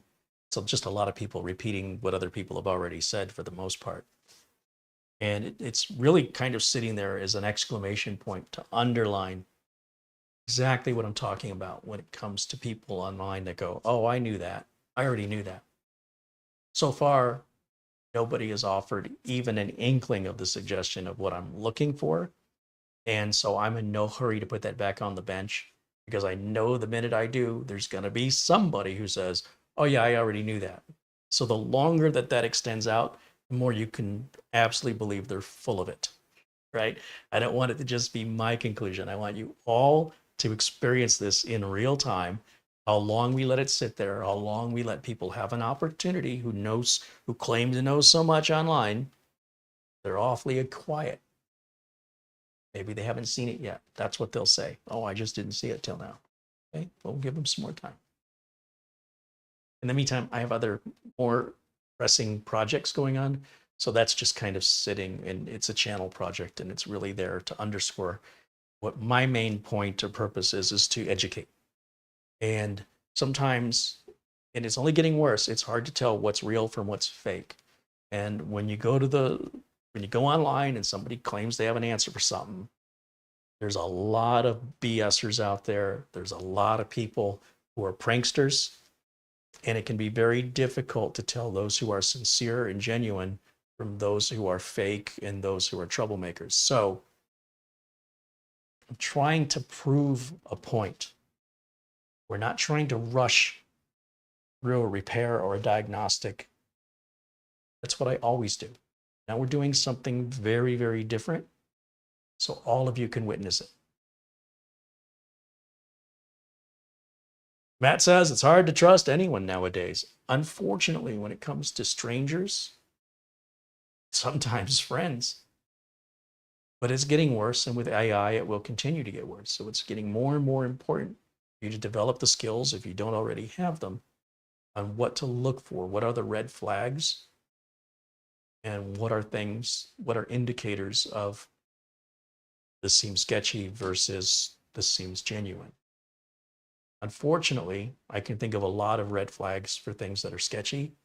Can't really think of much in the way of what's genuine other than getting referrals from other people who've worked with that person before, or that person has a documented history. Like I have a documented history. You can go online. You can see posts from me on news groups going back to the 90s, back when the internet was first really released publicly. I was very early in the internet back in the day. And, it's probably 26 years old, I want to say. And started, so let's think about this now. 30 years ago? Have I been online for 30 years? Not doing that math right. Certainly more than 20 years, but probably not much more, right? You're only in 2024, probably around 1996, 28 years, getting old. Plus, I've done a number of podcasts. You can look for my books on Amazon. You can look for articles I've written for magazines, computer magazines like Smart Computing, PC World, Tom's Hardware. I wrote a couple articles for them. So if you do that research, but a lot of people, they don't do the research, right? They just see an offer and click on it, they buy it. Then they have the bad experience. Then they look up, did anybody else have a bad experience? And then they say, I wish I would have looked this up. They do it backwards. But if it's a little amount of money, it's not a big deal. But if it's a lot of money, well, certainly you should do your research. Especially if someone's knocking on your door and offering to cut your trees down or something, and they don't have a license, so they're not bonded and insured, and they cut down the branch and it falls on your roof, and then they just drive off and got no recourse because they weren't licensed or insured. Anyway, just stuff like that, right? Somebody says, I can remodel your kitchen. I can do your landscaping for $12,000. Okay. And then they come and they clear out the yard. and then they never show up again after giving them the deposit money. Anyway, you got to do your research. Really, the best thing is referrals. All of my business, and I've learned the hard way, advertising is very expensive and very ineffective in my line of work. The best, most useful form of advertising I have is my customers telling their friends, hey, you need computer work, you need to call this guy. So what I would do is I would give computer presentations, before COVID. I would give computer presentations to large user groups that primarily exist in senior living centers here in Phoenix. And they're pretty massive, upwards of 100 people or more in each meeting. And I would do these presentations for free, and I would do just an open question and answer session. And I would leave my business cards at the end saying, look, I'm not here to sell you anything. These are my business cards. This is what I've done all my life. This is what I continue to do. If you or anybody you know needs help now or in the future, take a couple. Don't just take one business card. Take a couple. That way you can lose one. Give one to a friend. The computer club said, could we take a stack of these? Because sometimes members of the computer club come in with computer problems and we do our best to help them. But sometimes they have a problem that's beyond our ability. Can we refer them to you? Yes, please. So I got a lot of business. So even though I was doing the presentations for free, one, I enjoyed it. And two, it generated business indefinitely, right? Because even though there were people that needed service, maybe two people while I'm there, they're like, hey, I'm glad you're here. But usually people need service later on. And it's that later on when the phone rings and the person says, hi, I'm so-and-so. I saw you a few months ago when you were at the such and such senior center. And let me tell you about my computer problem. And I have generated more work that way. And then as far as my business clients go, what's great about businesses is they always work with other businesses. So once you get your foot in the door in one business, there's a very good chance that they're friends with the business owner of someone else they do business with, or they're friends with people in the same industrial center or business complex. So at one point, I had 4 customers that were all next door to each other. And it started with one, and that started with somebody. I was working at, well, let's just say I was working for the man, a regular full-time job as a PC technician. And one of the employees of the business I was working for said, hey, IT guy, I have a home computer problem. Can you help me with it? Sure, I can work after hours on weekends, make extra money. Well, that person said, my wife works for a man. After the job was done, he was impressed with it. He was impressed with the time it took me to do it, the amount I charged. He said, my wife works for a man. They need an IT guy. And it was just her and this guy running this business. Would you be interested in that? I said, well, maybe. Let me go talk to them. So got their contact information, went over, met with them and saw their little office and what their needs were. 15 years later, they're in an entirely customized building the guy built himself with 8 employees, a much bigger network, many more computers, all of which he bought from me, and put him on a monthly retainer to maintain everything, do backups and all that for 15 years. All that from that one person, that employee at that company I was working for, asking me if I could help them with their computer, how it led to that.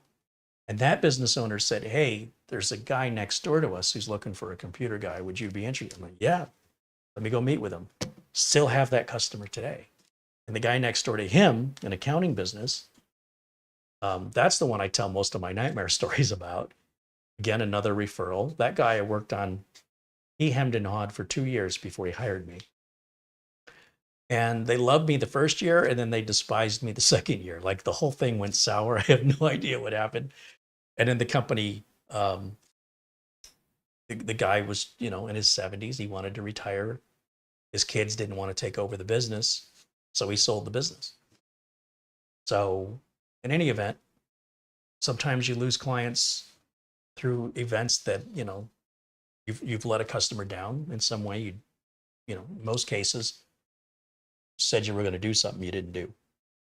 That's going to upset a client. You got to meet your expectations that you set with the client before you start any work. You got to agree. This is what I'm going to do. This is when I'm going to do it. This is how much time it should take, and this is how much it should cost. You set that. And if you don't meet that, very reasonable for the customer to be upset. In my case, their service was so bad from their prior IT guy that they were accustomed to me, taking care of stuff. So they had some pretty major issues. But what they started to do is they started to nitpick. And they had little teeny tiny issues that would call me about and complain about. And I'd say, okay, I'll take care of that during regular maintenance. I'm not going to stop what I'm doing, drive halfway across town. And we didn't have remote access. Well, at the very beginning, I didn't have remote access, but in the second half, I did.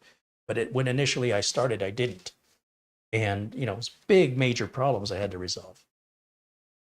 And then we ended up having a meeting because I was getting upset and they were getting upset. We said, okay, let's sit down and talk about this. And I had a meeting with most of the employees and the owner, sat around a big table, conference room. And they're listing out their issues. And I said, do you remember last year when you loved me? And this year you've got a list of complaints. What changed? They said, it's your fault. It's my fault? I go, yeah, you lifted our expectations. You did this to yourself. You got us to expect more. Like, okay, but the issues you had a year ago, those were big, major issues. These issues you're talking about today, these aren't things that are interfering with production. These are just preferences. I have no issue handling them, but I'm not a full-time employee. I can't have any one customer monopolize my time. I've got to triage important calls first versus preferences. I'm more than happy to take care of your preference, but you're going to have to be patient. Well, no, when we call you, we expect you to be here. Maybe you should hire a full-time employee if that's what you're expecting. So you're saying we should hire a full-time employee? Okay, sure. It's not what I said. I'm saying if that's the kind of service you want, then a full-time employee is going to be making a lot more than you're paying me.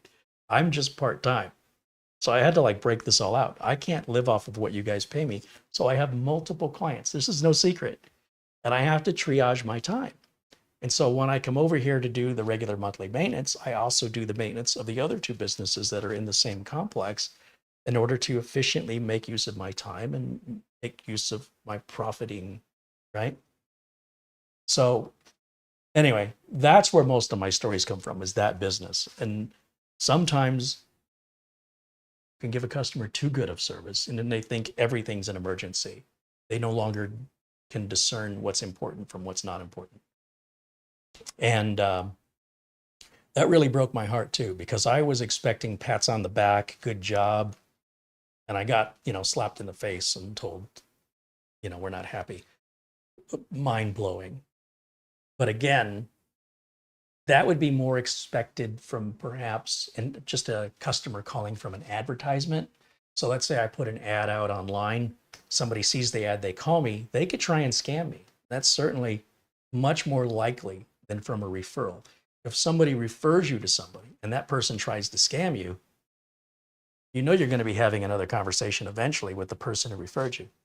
And usually it'll come up, or if not, I would certainly bring it up.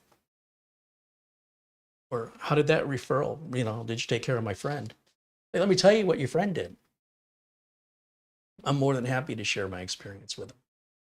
That way they won't necessarily refer anybody else to that friend if they find out that's what their friend did. So that's happened a couple of times, but when it happens, it's usually the rando, the random person who catches an advertisement. They don't know me, I don't know them. And they're trying to squeeze out as much as they can for as little as possible. Craigslist, and I'd say OfferUp and Facebook Marketplace. You're looking at people, generally speaking, on those markets that are trying to get something for nothing, or they're trying to get as much in exchange for as little.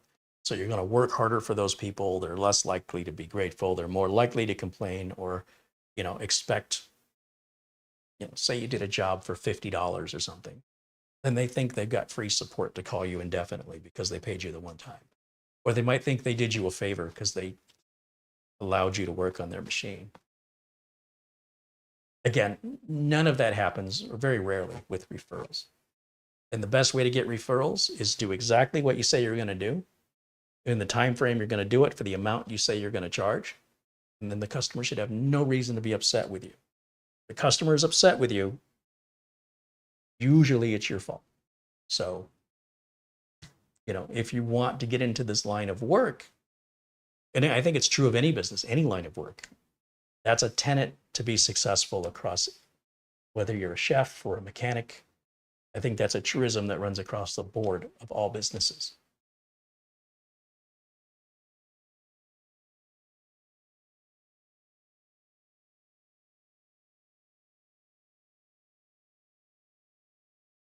Matt Zoloff is taking off. Yeah, we're just about ready to wrap up today's broadcast. We're about 10 minutes shy of the 2-hour mark here. One more time, if you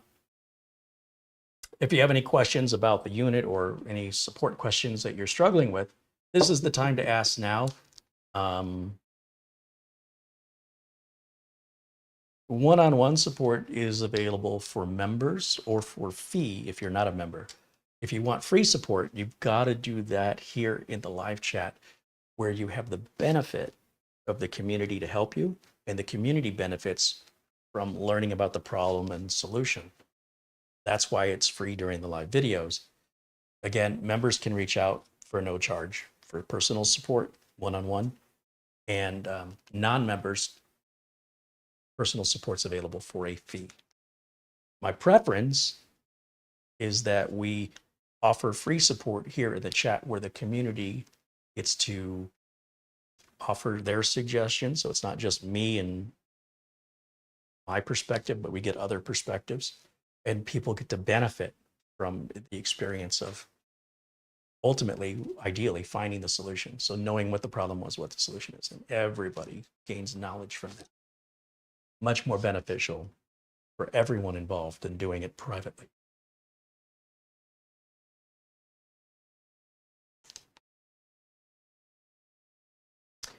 Gregory Affen says, building a new system, only a few things left to purchase and ready to build. Exciting times. Have to send us pictures. Rob Dvorak says, Carey, did you experience any additional software loaded on the AceMagician computers? I want to say that I think the S1, you'd have to go back and look at the reviews. But if there's any reviews I do where when the first time I power the mini PC up, it boots right into Windows without me going through the setup, I'm always very concerned about that, because I don't know what username they selected or what telemetry settings they set in Windows. So generally, I want to wipe it and reinstall it the way I want it. So there were a couple of them where they booted right into Windows. And they weren't just AceMagic. There was another manufacturer too that did that as well. So with this machine here, I configured it off camera. So it did not boot right into Windows the way you guys saw it when it was new. You went through the out-of-box experience where you pick your username and your network and what telemetry settings you want with location and other services. The whole routine I go through. So there were a couple machines, and I want to say the S1, if I'm not mistaken, you'd have to go back and look at the reviews. The reviews are all unscripted, live, and unrehearsed. They are what they are. And if the machine boots right into Windows without going through the out-of-box experience, I will typically mention that and say that's concerning. Now, with regards to any unwanted software, the issue with AceMagic is that apparently somebody installed Google Chrome on their master image and changed the default search engine to some search engine that spies on you.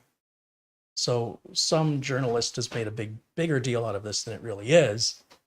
It's still unacceptable, but it's not like a virus. It'll come up like a virus from a virus detection software, but essentially if you never open Chrome, or you just change your search engine to something else, or you remove that search engine, it's not a big deal. But because it's already booting into Windows anyway, and I don't know any of the settings were set, I would still reinstall. The virus doesn't infect the hardware. It only infects the software. So when you wipe the software and reinstall, when we're talking about viruses like these, you're just wiping out the virus and you're back to square one with a clean machine. However, people should not have to do that on a brand new computer. And many people, most people don't know how. But, you know, as a technician, that would be no big deal for me. Whether it had a virus or not, the fact that it booted straight into Windows without me going through the out-of-box experience, universally, that's a wipe and reinstall for me because of what I don't know.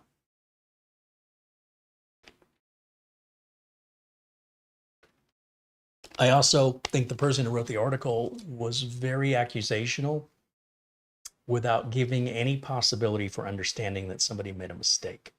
They very much concluded that this is an evil corporation that willfully and maliciously did this on purpose without any evidence other than, well, I bought a second computer and it had it too. But they don't know that the second computer wasn't older inventory. They're making assumptions. So as far as journalism goes, that's poor journalism.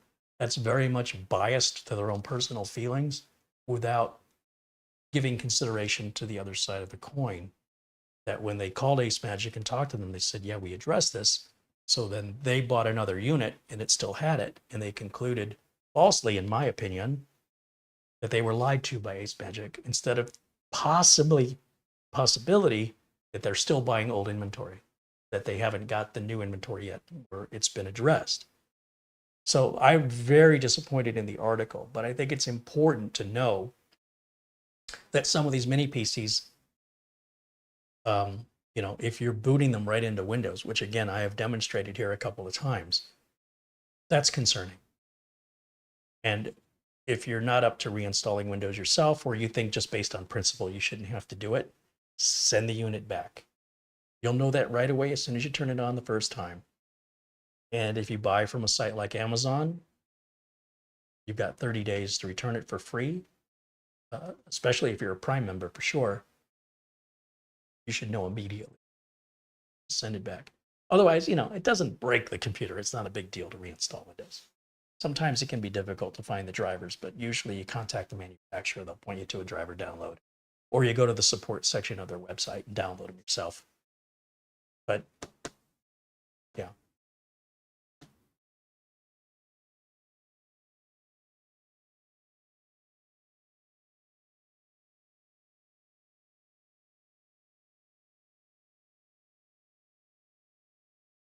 Ben Laird wants to know if it's worth building a PC when you can buy a plug-and-play gaming mini PC.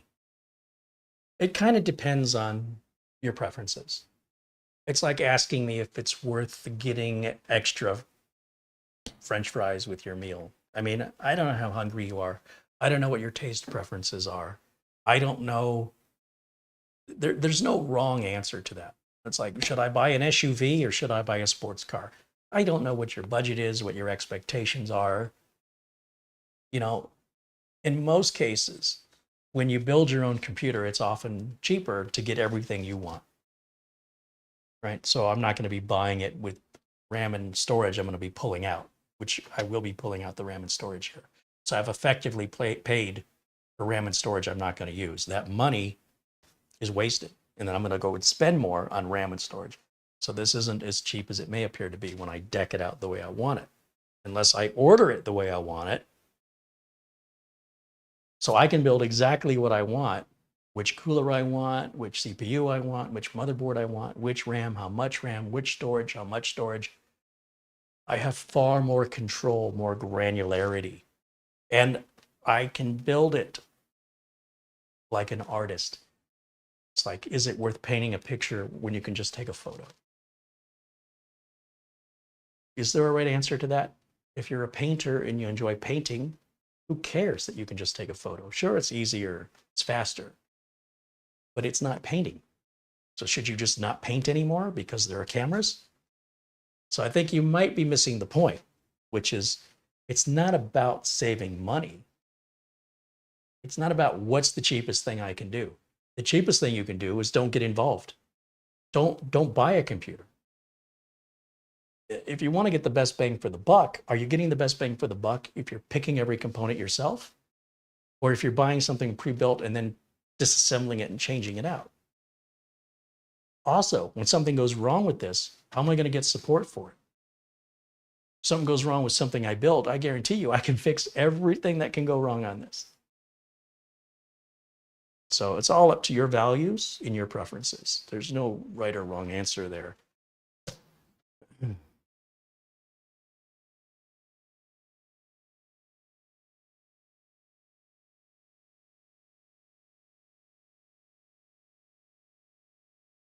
Okay, I think that's gonna wrap it up for us for today. And then I will hand this off tomorrow to put Steam on it and she can play some games and we'll see if she stays enthusiastic or not. But I'll tell you what, just as it is, I really like it. And even though I don't need the 3080, it's kind of nice to know I've got it in case I should want to use it for any. But clearly, if you don't need the 3080, maybe take a look at the upcoming Cyberpunk PC we have coming up that I gave you a sneak peek at earlier in this video, because it's less than half the price and we use onboard video. And it's a pretty fast processor and a very distinct looking PC, about half as tall. So a lot of this is really about the aesthetic of it. For me personally, I really like the way it looks. I also like how quiet it is, and I love how easy it is to access the RAM and storage. So a lot of good check marks for me. If it should fail for some reason and I need support, I'm not going to be a happy camper. On the other hand, most warranties are only a year on most of these computers anyway. So you're more or less going to be in the same boat after a year with anything you buy. But that being said, life is life. It's messy, it's chaotic. Some experiences are great, some experiences not so great. Sometimes we make mistakes. Maybe I accidentally spill a drink in it or drop it or kick it, and I've broken it myself through nobody's fault but my own. It's life. It's no different than you're walking outside and you didn't see a step and you trip and you fall and you break your arm. You never know. That's the risk you take when you take a walk, right?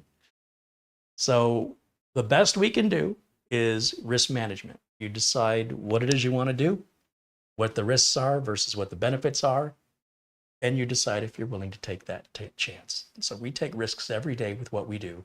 How long is my refrigerator going to last? I don't know. My dishwasher. Well, my plumbing. When is it going to plug up? I don't know. Sometimes we have no idea what's happening until it stops working, and then we have to deal with it. So if you're not willing to risk, like in this case, I'm risking $1,400 if this thing were a dog, the benefit is I get to make a video out of it one way or the other. Now, this video is never going to earn me back $1,400, but it's content, it's investment into the channel, and it's coming from your support. And I'm hoping that this is what you want to see me do with the money, is continue to buy unique hardware, ideally hardware you're not seeing very often anyplace else. And even if it is seen somewhere else, that you're getting my unique take on it. So I hope that has some value to you. Thank you, Peter, with a €1 contribution. I'll shout out one more time a thank you to all the super chats today. So working our way backwards from Peter, David, Graham, Paul O'Brien, PSC Computers, Missouri, Planet Cryos, Nick Caffrey, Ron Makura, Rick Lakes, Ben Laird, Planet Cryos again, Randolph Slavin, Peter Laycock, Garfield Rupe, and welcome in new members, Gregory Haffen and Terry, and that membership renewal from Douglas Burchell, now at 6 months. Thank you guys so much for continued support, your generosity. Kicking off 2024 with a bang, lots more reviews coming up. I've got a couple of mini Forum machines to show you. I've got that Cyberpunk machine to show you. I've got the TerraMaster 4-bay NAS coming in, and another NAS review. I'll be handing that off to Mitch, our good friend Mitch Morrison, for long-term review. And he's an average user. He's not a computer technician. And I'm very, very interested, sincerely, in his perspective over the interface and the way to install it the way he wants it, compared to the one and only thing he's ever used, which is Synology. And I'd be very curious as to which one he thinks was easier, Obviously, when you're already familiar with something, the default is the one I'm familiar with is easier. But he might come back and say, you know what, it wasn't that difficult. You might even say it was easier. He might say, hey, it was more difficult, but it's way faster. It's worth it. Or it's at least an interesting experience. And then he'll either say, hey, I want to keep this thing because I love it. Or he's going to say, you can have this thing back. And then we'll just try it with a different model at some point. But put it into the hands of the user. That's the best benchmark. Let them spend time with it. And the idea is to find average, ordinary folks and get their feedback. Without their feedback, you know, if I'm handing out computers to people and I'm not hearing back from them, not very helpful for me. But in most cases, it's not a condition, you know, when we do giveaways, but it certainly is appreciated when people do follow up with us. All right. Well, thank you to Mara again for the thumbnail and all the video notes that are all put together with the links. Thanks to her for putting that together as usual. Thanks to all of you for joining me. I will see you all again very, very soon. Enjoy your weekend. We're back on Monday with a members only video every Monday at 1 o'clock for members only. That's 1 o'clock Phoenix time, which is 12 p.m. California or Pacific time, 3 p.m. New York or Eastern time. And then every Friday, we're back at 1 o'clock Phoenix time. And then throughout the week, Tuesday, Wednesday, Thursday, as time permits. And I've got a lot of catching up to do. So I didn't get many done this week, so I'm probably going to have to put it into second gear this coming week to get caught up. So hopefully have some content, if not every day this week, at least more than I did this last week anyway. I've got to get caught up. Thanks for watching. I'll see you all again very, very soon. Until next time, bye for now.